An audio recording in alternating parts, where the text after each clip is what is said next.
Les raffineurs, c'est des camarades de lutte. En 2010, pendant la grève des cheminots, il y avait les raffineurs. Il y avait une vraie pénurie de carburant et il n'y avait pas de train.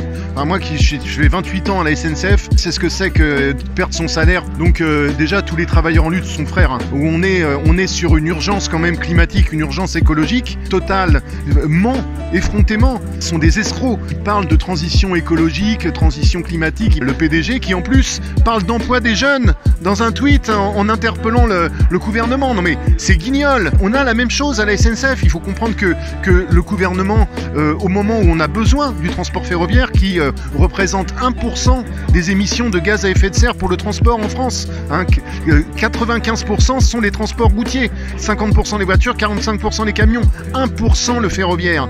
Donc on voit très bien qu'on a besoin du train aujourd'hui, l'urgence écologique qui vient. Et qu'est-ce qu'il fait le gouvernement? Il privatise la SNCF, il casse l'outil ferroviaire, un outil d'aménagement du territoire et un outil qui est utile pour tout le monde et qui est utile pour l'avenir de la jeunesse notamment. C'est normal qu'on vienne soutenir les raffineurs de Grand Puy.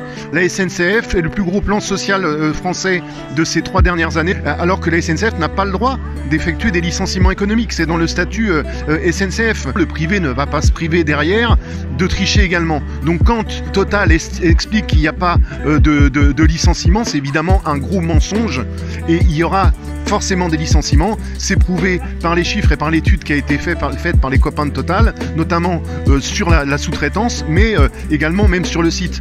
Des suicides, des familles brisées, des dépressions, voilà. Et après, on va avoir un président qui nous dit on fout un pognon de dingue dans le social. Bah oui, quand on supprime des emplois, quand on licencie des travailleurs handicapés, quand on brise des vies, quand on brise des familles, évidemment que derrière, il y a une aide sociale, mais évidemment qu'il faut être solidaire avec les travailleurs de Grand Puy. D'abord, c'est une lutte exemplaire. C'est la revendication, c'est 0 suppression de postes. C'est de ne pas laisser les entreprises polluantes, les premiers pollueurs de la planète, gérer la transition écologique. Pouyanné, hein, qui parle de l'emploi des jeunes sur Twitter, mais c'est Macron qui nous parle de social, quoi. C'est la même. Donc il faut nous battre contre ces gens-là. Les travailleurs de Grand Puy essayent de le faire et ça c'est louable et c'est fort. Bravo les gars.